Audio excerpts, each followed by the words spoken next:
வான் உயரத்துக்கு கட்டப்படுற கட்டிடங்கள், அதிவேகமாக பயணிக்கும் புல்லட் ட்ரெயின்ஸ், இப்படி மனித மூளைக்கு தோணுற அறிவியல் கண்டுபிடிப்புகளில் இருந்து மனித மூளையையே செயற்கையாக கண்டுபிடிச்சது வர மனிதனோட அறிவியல் திறன் ரொம்பவே பிரமிக்க வைக்கிறதா தான் இருக்குது.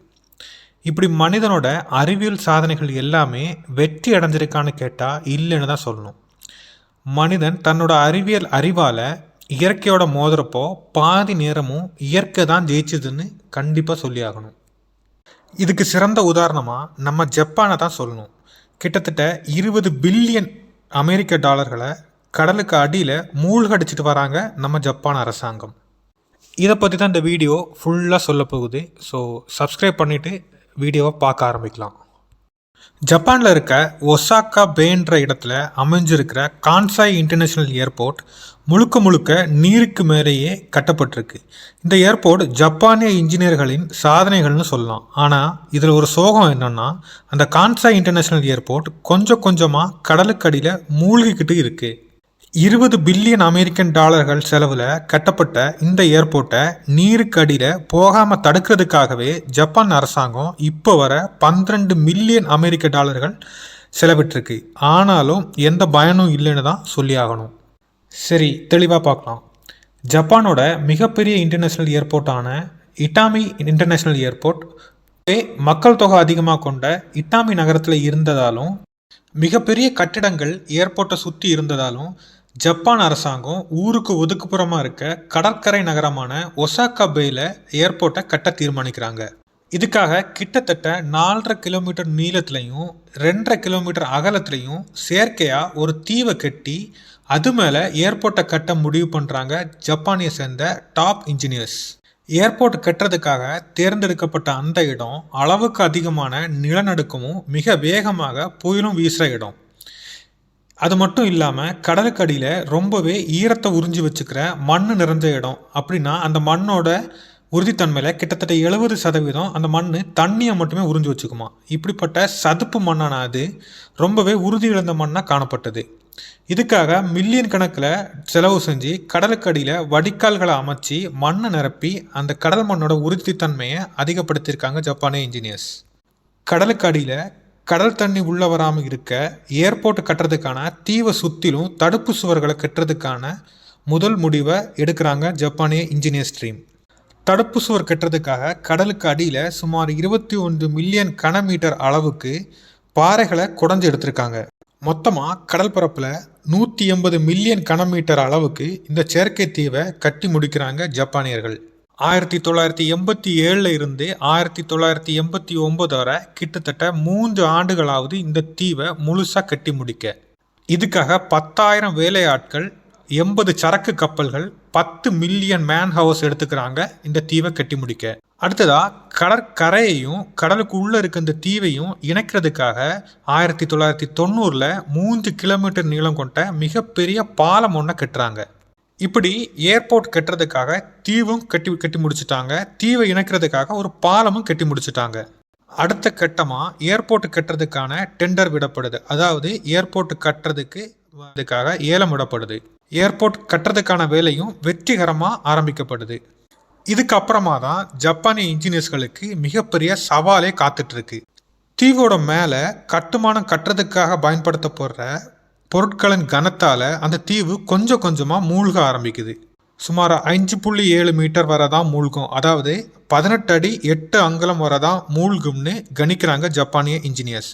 ஆனால் 1999 காலகட்டத்தில் கணிச்சதை விட 50% அதிகமாக, அதாவது கிட்டத்தட்ட 8.2 மீட்டர் அதிகமாக மூழ்குது அந்த தீவு.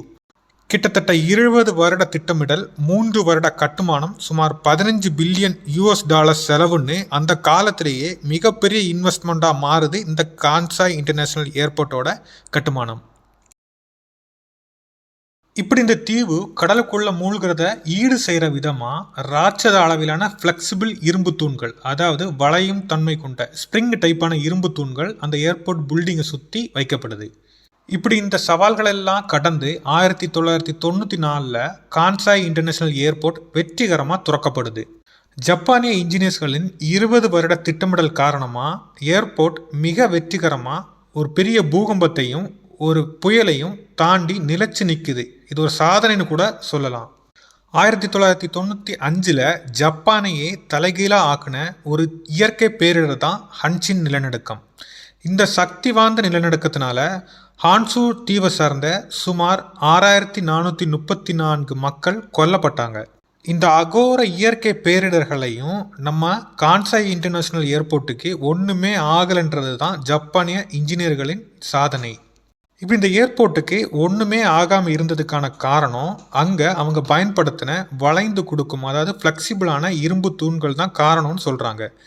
ஏர்போர்ட்டை சுற்றி பொருத்தி இருந்த கண்ணாடிகளுக்கு கூட ஒன்றுமே ஆகலைன்றது தான் மிகப்பெரிய அறிவியல் ஆச்சரியம்.